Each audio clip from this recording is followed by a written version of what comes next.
it's hard to see the forest through the trees when it feels like everything is being turned upside down. But in the beginning, it is very much about trying to take things, hide things. I'm going to get back at you. And unfortunately, it costs more money to do that. And there is really no winner. And divorces, there's no winner to begin with, but it just becomes a much smoother process if they can put that behind them. Welcome back to the Injury Pros, where today we are bringing legal topics to real life. I'm Steven DeBonis with Cordisco Saile, and today we're stepping into one of the most personal areas of our industry, family law. So from custody battles to divorce proceedings, these cases don't just impact your legal standing, they hit home. That's why I'm excited to be joined today by Loretta Golding, a family law attorney with the law offices of Michael Kuldiner, PC. Born and raised in the lovely county of Bucks, Loretta brings a sharp mind to some of the life's most emotional legal moments. Whether you're facing a breakup or you're fighting for parenting rights, she knows how to guide clients through the process. So right off the bat, we were having some conversation off screen, and I asked you, and I said, do you know that women initiate divorce more often than men on average? And I just want you to give me what you said off air to the viewers and to the listeners, because it made me flabbergasted. Yes, that's because men are complacent and women know what they want. You heard it here first. So all world's problems have been solved by Loretta in the first 50 seconds of our podcast. But notwithstanding, Loretta, I know from conversations and we've talked off air and obviously become friends and colleagues, but notwithstanding, you've got deep roots in Bucks County. Did you grow up here? How did it ultimately shape your passion for family? So I did grow up here. I was born and raised in Bucks County. I sort of have just experienced a lot with family law growing up with friends, family, and things like that, where everyone had divorced parents and were switching homes in different districts, and you saw your friends sometimes, but not all the time, because they were flip-flopping between households. So that's kind of how my interest in family law began, just seeing how it impacted families, tore them apart, and I wanted to be a crucial part of helping people going through this roller coaster of their lives, whether it was the parents or the children. And so that's pretty much how it all started. And for you, it's interesting because you didn't just do the law school route. You literally started, I think the song goes, started at the bottom, now we're here. Give me a little bit of recap of kind of how you ended up where you are and where you started, and why at the end of the day, you're like, okay, I don't want to do this role anymore without spoiling the story of paralegal. I want to do the attorney role. I want to be that powerhouse in the court. So the dream was always to go to law school. I started out initially for a long time as a paralegal. I worked in family law. I was first interning with the Legal Aid of Southeastern District of Pennsylvania. Then I had worked at a law firm for a number of years and even the U.S. Attorney's Office, but mostly my focus had been in family law. The choice to go to paralegal, the paralegal route, was actually sort of just the stepping stone to make sure that I loved the industry that I wanted to be in before I started paying a lot of money to go to school. So truth be told, there it is, but I did love it. And I spent a lot of long working hours, weekends, nights, all of that, even as a paralegal. And at that point, it just didn't make sense to stay where I was because I had plateaued.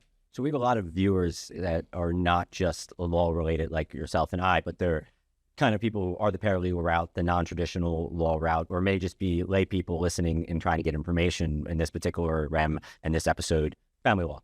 What would you recommend to them? Is it something, if you could do it all over again, you would do it? Is it something you're like, unless I had a gun to my head, I'm not doing that again? I loved what I did. I would do it all over again. It's obviously a longer route. I've always been an evening student. I worked full time. I had a family. So it was certainly not the easier route, but I couldn't imagine. I'm sure you know there are people out there who spend gruesome hours going through law school, trying to find some niche that they enjoy practicing, and they turn out to hate law altogether.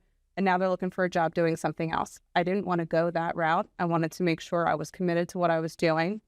I did. Now I'm a graduate of the Bucks County paralegal program at the community college. I often get invited back there to speak on panels to current students, or, with women in the law and things like that. I absolutely love what I did. I have great relationships with people from the college. And I love the route that I took. I've made lasting connections. I now practice against some of the professors that I've had. So it's been a wonderful experience altogether. And quite frankly, being a paralegal has taught me much of what I needed to know today. Because I know when I started at Cordisco Saile many moons ago, and I had more hair, fronter, hairline, and much skinnier and buff in weight, but that's for another day. I started literally, Michael Saile and John Cordisco made me start in the paralegal role. And I think from a culture standpoint, it makes you appreciate what you do so much more, but it also gives you a looking glass into how to treat people correctly. And I'm not saying by any means that in this industry, people are treating people the way they should at all times in all turns, but there's usually sometimes a power struggle between attorney and paralegal. And I've always found that working together collaboratively is much better than working against each other.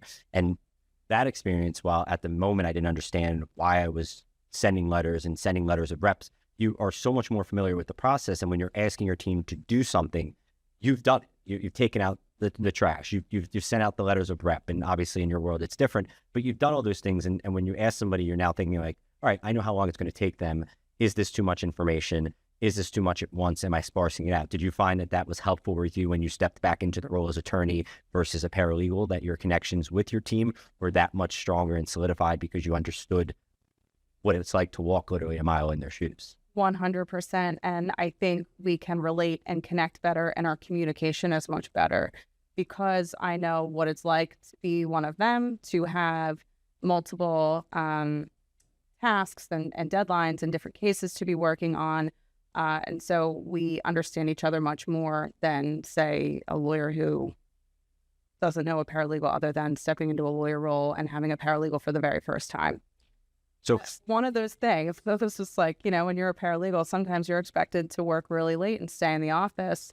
I won't let my staff stay alone. I will stay with them.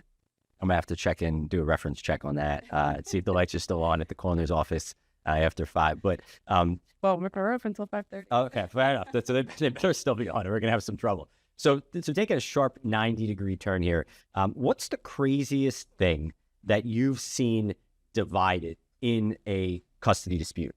Okay. Oh, a custody dispute? Or I should say a divorce. I should not a custody, but ultimately in a divorce, what's the craziest thing? I remember reading an article when I was in law school, and this was when Beanie Babies were like really crazy. That they literally is a photograph of a husband and wife sitting in a courtroom dividing each particular Beanie Baby. Similar on that wavelength, what is something that you've seen that you're just like, well, am I reading this correctly? Am I looking at this right? What is this? Yeah, I can't say that I have Beanie Babies for you. There's no Crayola crayons or anything like that, but there have been some things that I guess, depending on who it is looking at it, might not be so important.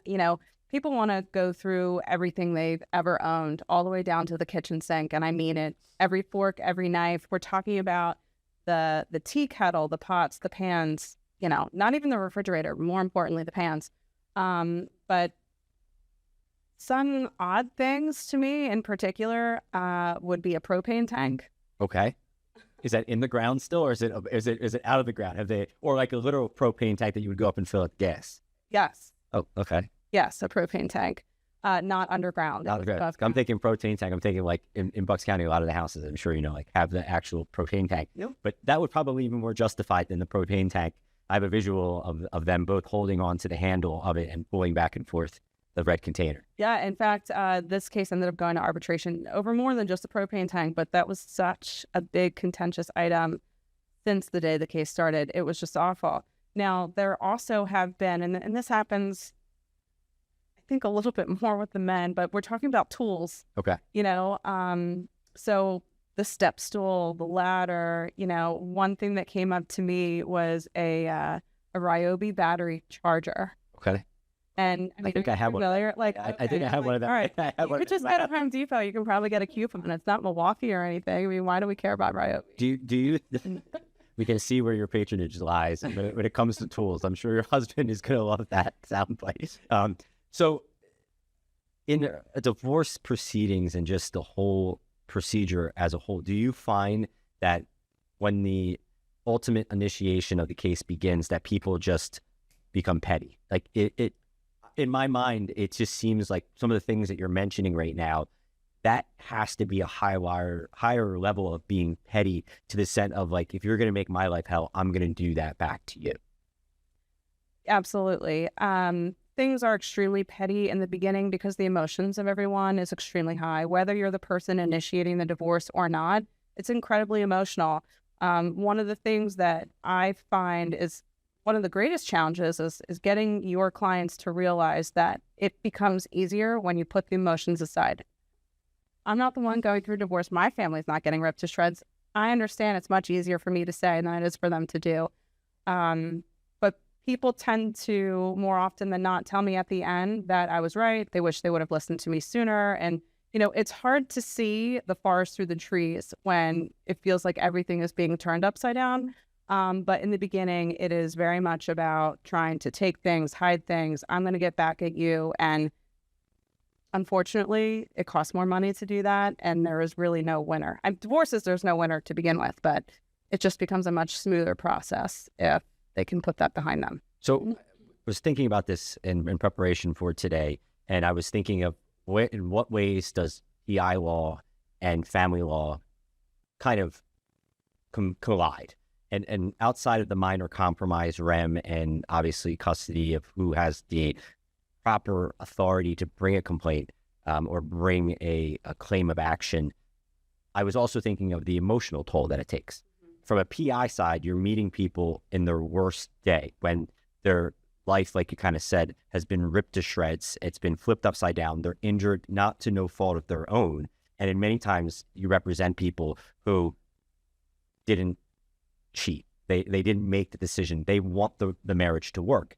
How do you navigate that without bringing those emotions home? How are you able to just be an advocate in a sense? Because from my standpoint, I go home and I'll sometimes, obviously, keeping privacy intact, I have a conversation with my wife, or Meatball, if he decides that he wants to listen to me. Those who don't know who Meatball is, he's a Bernese Mountain Dog. He's turning a year next month. And just talking and kind of relieving that stress through gym, through a massage here and there. How do you, especially when this is in your face every day? I have clients who sometimes get better. Your clients are navigating the worst days again and again, like Groundhog Day. How are you able to separate that mentally and be able to balance life after work? I don't know that there's really much life balance, quite frankly, after work or at home, but, and I like the reference to Groundhog Day. That's really good.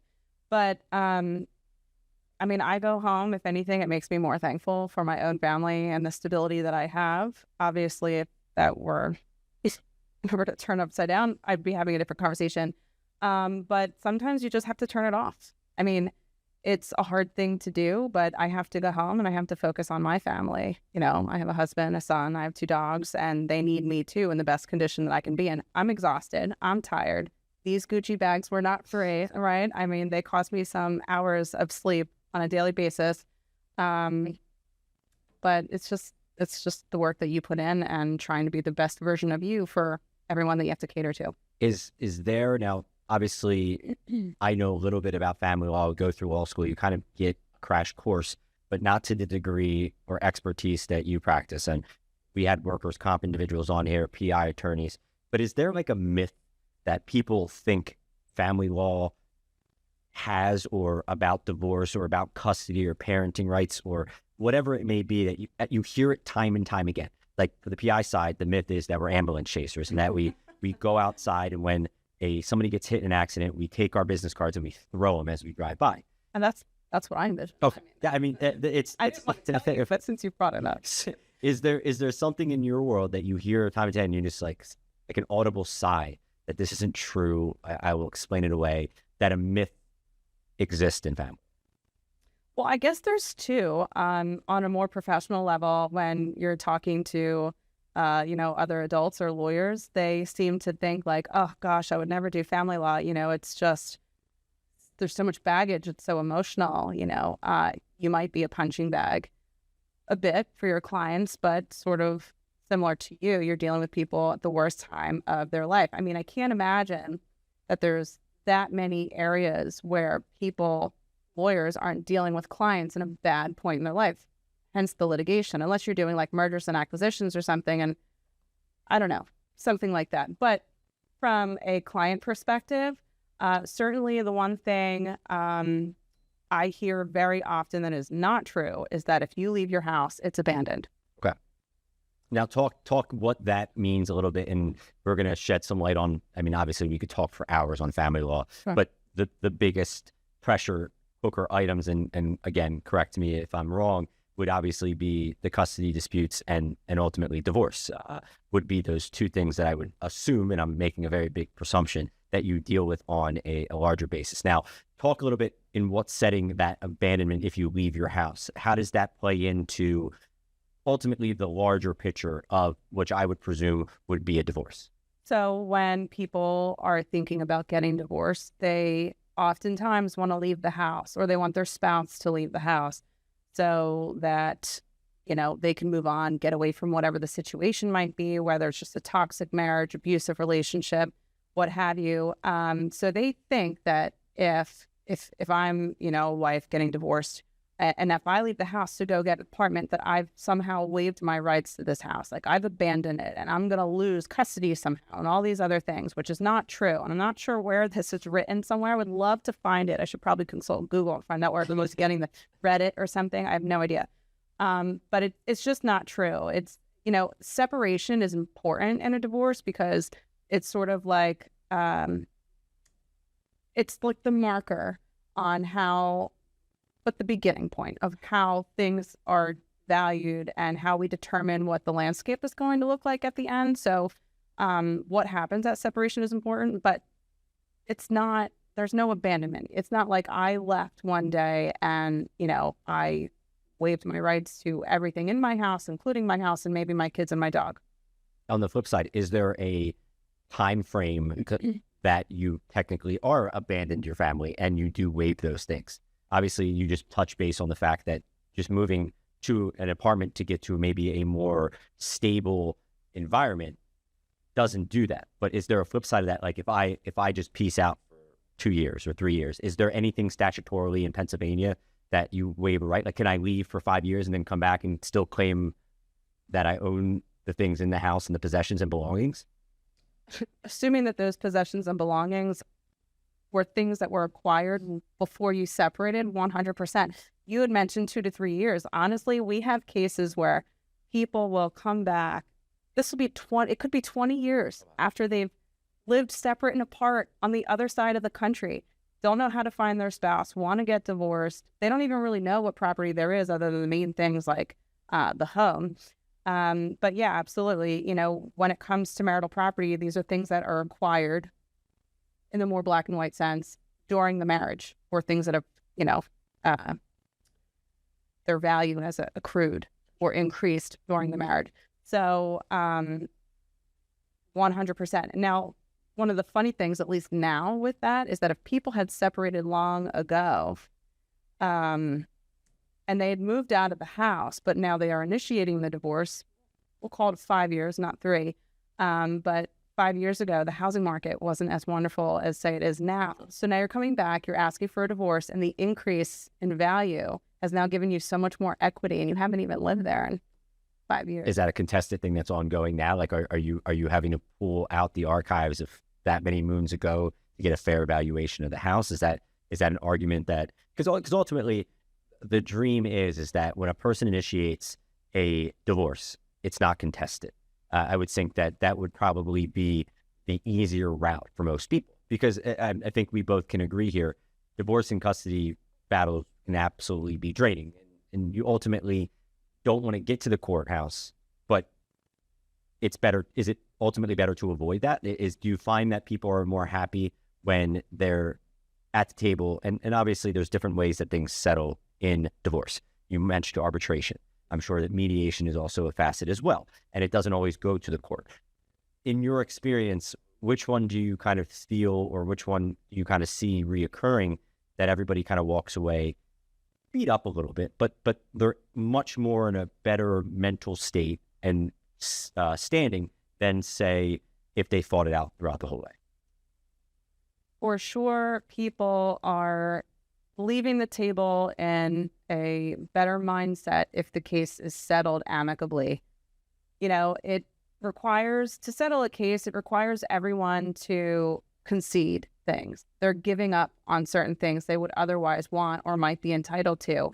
But it allows you to shape the result that you want, knowing that you might be giving up certain things in order to get something else. If you're going into a courtroom and you're going to have a hearing, you're going to let someone who knows nothing about you other than whatever was written in a pretrial statement that they're now reading for the first time, and they're going to decide things on a much more, black and white scale. And you're going to get maybe a little bit of a lot of things. Whereas if you're able to resolve this, by agreement, you might get the most important things to you while foregoing something that might not have that much value to you, but means a lot to someone else. So for a person who's not too familiar with that family law kind of world that you're in, typical stereotypes that I think of in my mind, and I'm sure that the listeners and viewers will be the same, 50-50 split. How often does that actually happen? Is that a thing? Because I would think, oh, I'm going, and my friends and my family members go through it, and first thing that comes to mind is, okay, 50-50. How many times does it actually happen where it's right down the middle? I don't think it happens that often, at least not with me. Pennsylvania is not a 50-50 state. It can be. We're an equitable distribution state, not a community property state. What does that mean? We don't just split things across the board. We have to determine what's marital, what's not marital, but has some marital component. Figure out what the value of the whole pie is, and then determine based on a number of factors under the divorce code what the distribution split is going to be. And it's going to include a lot of things like the disparity of income, everyone's, ability to acquire assets post-divorce, or whether they have substantial personal property separate and apart from the marriage that maybe the other side doesn't have access to, because the idea is that you're going to put people sort of back where they were when they were still married. So no, we don't. Is it possible? Yes, of course. So if you have people that make relatively similar income, I'm not saying it has to be the same exact, and there's not a lot going on for each of them outside, then yes, 50-50 split, and it would be a more easy case to distribute. And then on that same wavelength, talking with friends, and they get in your ear with these stereotypes. I'm glad that I can actually ask these questions. For example, John and Jane Doe are married, and Jane or John cheat. Are they going to get less percentage? Is that, do I have a leg up per se because they're the person, or the other party is the one who actually did the wrong in that particular case? Or does it not really matter what happened? A divorce is a divorce, and there is no attributing whose fault it is for the end of that. In Pennsylvania, we're a no-fault state, so it doesn't matter if Jane or John Doe or whoever it might be did this act. Now, I guess it kind of depends on what we're talking about. In terms of just the divorce, distribution of assets, it's not a factor. But when we're talking about other things like alimony, something like, whether there was abuse or something like that would be a factor considered to determine whether it is needed or necessary. Because I know divorce rate has actually, interestingly enough, looking up some crazy stats, been declining steadily since 1990. I don't believe it. The most divorced state, which we talked about off screen, is actually Nevada, interestingly enough. And the least, I would have never guessed this in a million years, Louisiana. Pennsylvania is somewhere in the middle of that, where they kind of see different trends based on it, with marriages always going up. I think it's 40-50% of people get married, but then ultimately 40 to 50% of the first marriages end in divorce. and then the second ones even go up even more.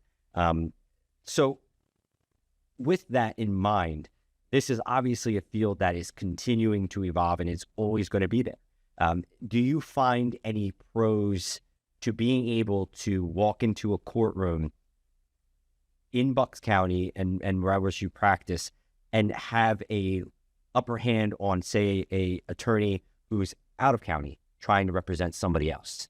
Is that something that you kind of got it in your pocket and you can be like, oh, guess what? I know the rules. I know the regulations. I know this judge. Not like you're in the back sipping coffee and having drinks with them, but you're familiar. And do you see that really playing out where, as much as we want to say that judges aren't biased, there is an implicit bias that exists, especially if they're seeing you and that you have a reputation that precedes you? Do you find that more times than not is something that kind of butts its head out in these disputes that ultimately have to get to a binding arbitration or a decision, like you said? Yes, of course. I think it is important, your reputation and rapport with the different professionals, especially the judges in a courthouse like, in Bucks County or, Montgomery County, something like that. Why is it important? It's not like they're making the decision based on their personal relationship with me, but their knowledge and relationship with me tells them about who I am, one, as an individual, and two, as an attorney. How many times are you, in court and different things occur where you, like, one, need a continuance or, these could just be incidental things. It might not even be particular about your case. It might be more about things like just little things that arose. And they're going to be more lenient with you because, look, these judges day in and day out are making credibility determinations. That's not only for the parties involved. That also includes their attorneys. When you say credibility, can you just kind of elaborate a little bit on the sense of like what that means? And obviously, in my mind, and this is an outsider looking in, I'm thinking that your client is going to take the stand and be asked questions. There might be a child that's involved, depending if it's a custody dispute or ultimately, I'm sure, even divorce as well. How are you ultimately evaluating your client if they're credible or not? Is that a prep work? Is that a behind the scenes? Is that just taking it with a grain of salt and then hoping and praying they're not saying anything stupid? Or is there a lot of preparation that occurs outside of the actual court in days and weeks and months leading up to that? So at least in family law, I'm not sure about, personal injury. In family law, there's so many things that happen. I guess sort of like your Groundhog Day reference. There's just every day it's something else, and you grow a relationship. First consult, they retain you, fine. You've got some sort of a connection with them. But these divorces last not a few months, they last a number of years. And over that time, you really grow a good relationship with these parties, and you kind of become involved in their lives in a really intimate way. And you get to make the determination of whether things are credible or not. And then as a lawyer, you too have to do your due diligence on asking the right questions to make sure what the strengths are, what the weaknesses are. And I always say the truth is not what you said and not what he said, but somewhere in between. So, it's my job to sort of figure that out, because it's also my job to let them know what's most likely, what's least likely, and give them the lay of the land. I was going to ask you, one of the questions is, in like a PI world, we have a 2-year statute of limitation. Obviously, there's no limit. There's nothing that's really relevant to that point in family law, but you made it mention that these things take years. Is there an average span from the initial filing service and then ultimately conclusion? Is it 2 years? Is it 3 years? Is it 4 years? I mean, obviously, there's a lot of variables that are included in that. Is it contested? How highly contested is it? Right. Is there motions being filed? Is there a hearing? Is it an agreement? In your usual status quo cases, is it something that's going to take more than a year, 2 years? Absolutely. The quick and easy cases, you're more likely to get in and out within a year. And it depends on all the other things involved. Are we just talking about the divorce? Are we including custody? And I always say, divorce might be expensive, but custody is for about 18 years. So, pick and choose your battles and learn to live with certain things. Now, I know you also do custody too now. Do you find yourself representing more females? Or I always like to ask this question because it's interesting, the dynamics where obviously, as we've discussed, like my wife keeps me in check, your husband keeps you in check.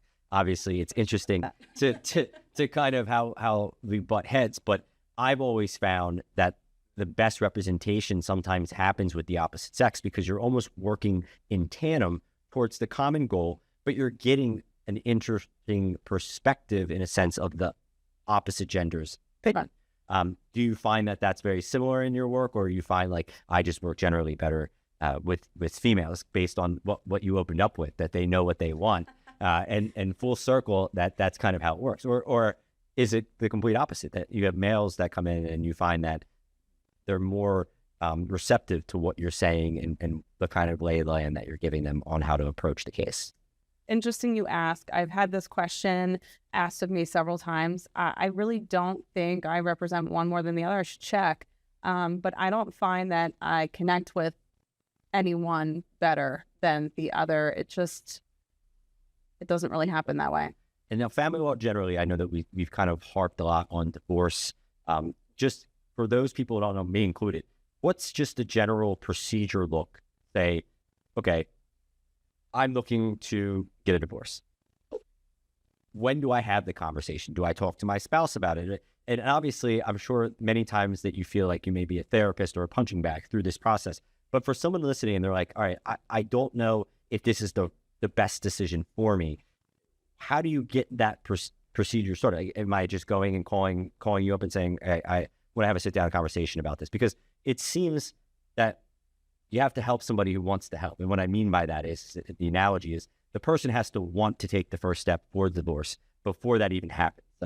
Sometimes that conversation happens with friends, sometimes it happens with family members. But when do you kind of like, all right, tag me in? Like, this is where we have this discussion, because I'm sure you have a lot of people who consult you with that consultation that don't move forward.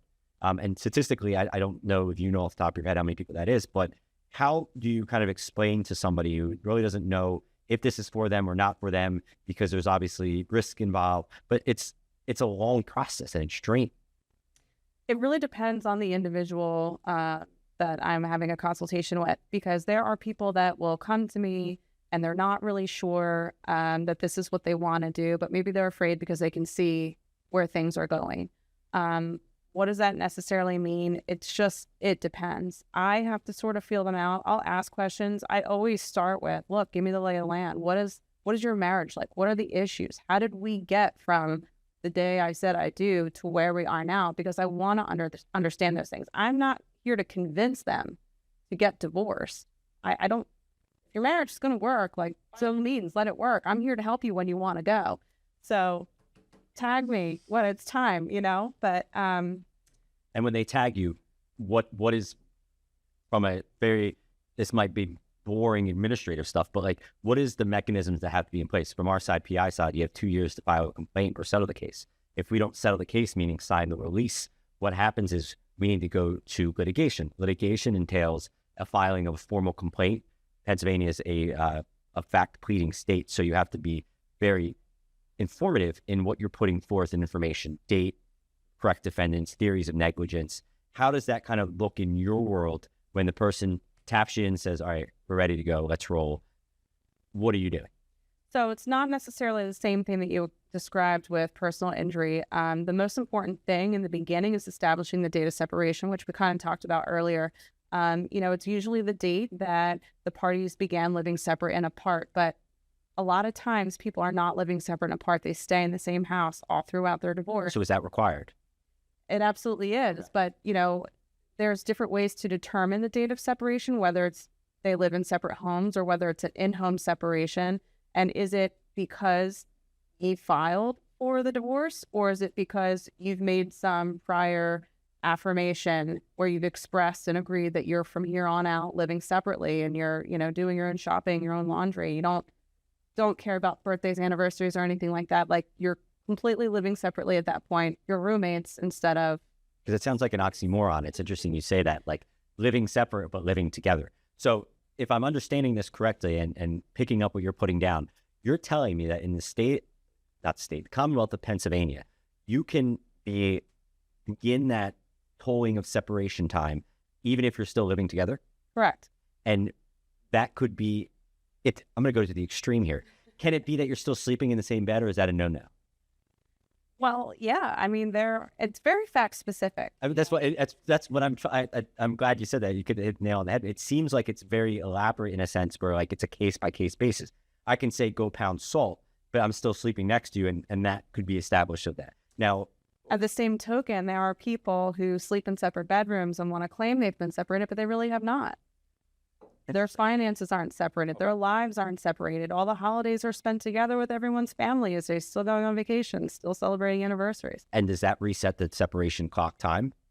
Well, I mean, we're getting into a lot of different weeds here. Yeah. So, resetting the time, like if we are able to determine a date of separation, then fine, it's determined. But there are a lot of people who will separate and then they will try to reconcile. And maybe at that point they've already separated some things, but they've decided to go back. They went to marriage counseling. They continued to live together, and then sort of enmesh their lives back together. That would reset the clock. So being black and white here in a Not a good thing. in a very simple thing from in regards to separation time, what would, if it's none of that, trying to make things work, having the joint bank accounts, all that stuff, what is the time frame typically for the separation? Is there a threshold that you have to hit of separation, or it's just case by case? So it doesn't have to be for a certain duration. It just has to be something that was decided and conveyed. Okay. I can't decide, if you're my husband, that, you know what, today we're separated. You know nothing. It doesn't work that way. This has to be something that has been explicitly expressed. Is that why usually it starts with, in all these movies and sitcoms and dramas, I want a divorce? Is that usually sometimes why it gets to that point where it's very black and white? And I would think that that's most direct. Or That isn't the most direct, though, because saying you want a divorce doesn't mean you're separating yourselves financially, physically, or otherwise. A lot of people will have a conversation about wanting a divorce, but they won't do anything about it for years. They just continue on with their marriage. and then they have you in. Yeah. So Then you have these people who 20 years later come back and say, yes, the housing market's doing wonderfully, and I'm going to get so much equity out of this. So the separation part happens, that's ongoing. And then is there a certain point in time where there is basically service? And when I say service, is that in your world where the person ultimately makes this decision, I believe we've hit that criterion, I believe that we've been separated for long enough, I've separated bank accounts or done the best they could. That service, is that just making the other person know that they are now intending to divorce? So they don't have to separate anything. Okay. But of course, upon service, the person is now notified that divorce has been filed. You are effectively separated. What does that mean for all your accounts and things like that? They're not separated, but we have to look at these things. We have to take a snapshot in time to see, okay, there was $5,000 in this bank account on the date of separation, and there needs to be, or it's going to be earmarked as $5,000 at the date of distribution. And if not, we have to figure out, we have to trace the money, who took what, when, where, and why, and where are the credits, and where are the credits going on the ledger at the end of the day. And is that document just as simple as saying, like, these are the parties, this individual intends to file for divorce? Like, it's obviously a legal document, but what does that legal document information-wise entail? I'm assuming it's who, what, when, why, how. Essentially, but not necessarily, well, I guess you didn't. You said how. Yes, not why. Yes. So who, what, where, when, and what, I guess is what I would say, not necessarily how, or maybe how. What mechanisms or vehicles are we going to use to distribute or are required to move forward with this divorce? Like, not everyone, when they're going through divorce, needs division of assets. Some people do it before they file for divorce. You don't need to do it again. But what claims are you including? Is there alimony? Is there special relief? Is there division of assets? Do you want approval of a marital settlement agreement? Do we need assets frozen and things like that? Yeah. Now, in that same scenario, though, is it ultimately, when the complaint is obviously filed and they get service, basically, I'm assuming a process server goes out and serves them with that. What would you say to the person who's like, all right, before I get a divorce, I'm going to go spend all this money here and try to get rid of that or put it aside before I initiate this separation process? Because I've seen horror stories. I've heard horror stories where people kind of, even when they're in the process, they're trying to dispel funds and sell stocks and kind of just bury accounts. I mean, obviously, I think the writing's on the wall with that it's pretty obvious that that's a stupid thing to do. But for a person who hasn't initiated the divorce process yet, is there a loophole there or something to be found where like you want to take the snapshot, but if I back up the snapshot before I begin the process, how does that work? And maybe it's just my twisted mind thinking of that Twisted. and kind of playing that out. Watching too many SVU Law and Order shows and all these dramas, I can't think I'm the only person that thinks that. I'm sure a lot of people think that. Just in practice, you see people who think that. They're thinking they're outsmarting the system. But I'm sure you're aware, we do discovery. And discovery isn't just what happened on the date of separation. We're going to be asking for documents 3 and 5 years in the past. So I get to see what your financial landscape was for a number of years. And I get to compare and see if you were selling off stocks and dissipating marital funds. And if you did, I'm going to have a not so black and white argument that you owe money back to the marital estate and or my client in some form or fashion. So in ultimately past that stage and you get through discovery, do you feel like you have to be kind of quick wit in a sense of negotiation? I know the PI side, we're negotiating settlements. I had a whole thing on this where I say that you don't give your best number first. Do you find that and I'm sure you've been tested by your children in a sense of negotiating with them bedtimes and everything else. Do you find that you have to wear many hats? You have to be a therapist. You have to be a negotiator. In negotiating these numbers, obviously you're not coming out of the gate with your best stuff. You have to hold back a little bit. Do you find that it's been easy to negotiate with your experiences, or do you feel like you're still forever evolving and learning that in different tactics of how you kind of approach it? That's a good question. I think that people are learning forever. I don't think there's ever a time where it stops. And I think that every case and fact situation will teach you a little bit something each time. But yes, you're never going to give your best number. You're always going to shoot higher and then negotiate your way down. You might not divulge. It's kind of like playing poker, I guess. I mean, you don't want to divulge your hand. You want to be able to hold something that is going to be a nugget that might get you something in the future. Or, look, if I'm giving an offer, nobody's going to accept it. I mean, maybe they will if they don't want to spend any money on it. It sounds really great. But they're not going to accept it. They're going to come back with something else. And if I'm not holding on to another little nugget that's going to tell them okay, this is serious. Let's do this. What is the biggest reason you see for divorce? Mm-hmm. Besides from the obvious outlier, I think the stats that we were running earlier was most of it was for adultery. Outside of that, or do you see something different? I don't want to speak for you. Is that one of the primary reasons you see for that? Because I think you kind of, how do you get from I do to here? Is in your practice, are you seeing something that kind of comes to the top more than not? All right. So ironically, I don't find that most of my cases involve an accusation or confirmation of adultery.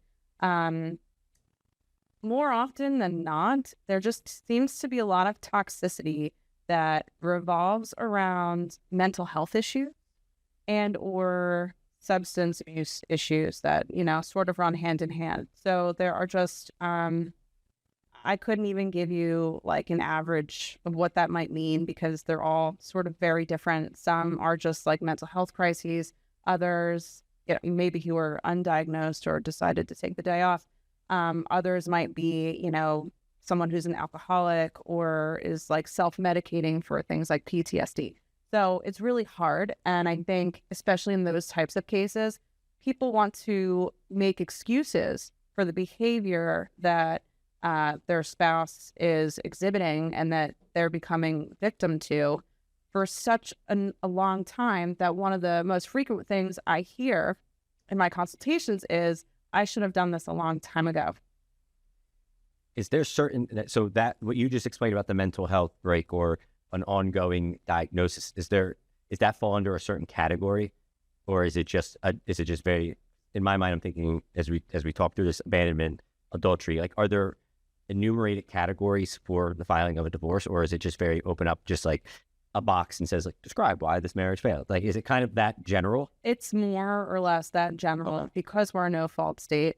Things and it just really depends. But if we're talking about mental health issues, substance abuse, I'm thinking stealing, property damage or abuse. Those types of things are first coming to mind for those kinds of issues. Those are usually conversations to be had when we're talking about support, not divorce. In my head, I'm thinking being on the most extreme to the least extreme, like they like pineapple on their pizza, like so it's something like so I don't mind it either. I put the ham on there too, call it Hawaiian, and let's go. But like I'm thinking in my mind of like how sometimes it's just that simple act of just that broke the camel's back. So I'm thinking in that little box of like what to write in there, and whoever it may be, and what they're writing down, and you'll be like, all right, they keep snoring, like they're breathing heavily. Yeah, I hear that. And I can only imagine the things that you have to write and type in to that box. So I mean, I can only go down that road. But with that being said, for the person that's afraid to start the journey, or they're in the journey and they're not sure if they're making the right decision, what's one piece of advice that you feel is more important than other, that they're starting the custody battle or they're going through it, that they should just know? This is going to circle back to something I kind of said earlier. And like I said, it's easier for me to say than it is for them to do. But try to take the emotional aspect of it away. It's going to make the whole case go so much easier. And more importantly, this is not forever. You know, this might feel like it's dragging on, but it's a very small snapshot in time. And you now have a blank canvas that you get to recreate and rewrite your life and what it's going to look like, and what a beautiful thing that might be. I know that you have other obligations, so we will cut short. We'll have to have you back on to talk about parenting and custody disputes, because I candidly would like to know more about that, and interesting because it's not something that's really talked much about, or something that's very transparent in the world. It's only if you're kind of going through it and it's kind of hush hush. So definitely would love to have you back on. Meatball will be available, of course. But we appreciate you coming on. And if anybody wants to get in touch with you, how would they do that? They could certainly call me at my office line. It's 215-942-2100. And thanks again for tuning in to the Injury Pros. Big thanks again for you to coming out and sharing your insight on everything. Whether you're facing a breakup, a custody case, or just want to know your rights, we hope today brought you some clarity on that. Catch more episodes at injurypros.com. Follow us on your favorite podcast app. Check out the videos on YouTube. Let me know how my hairline's doing. And until next time, take care of yourself and each other.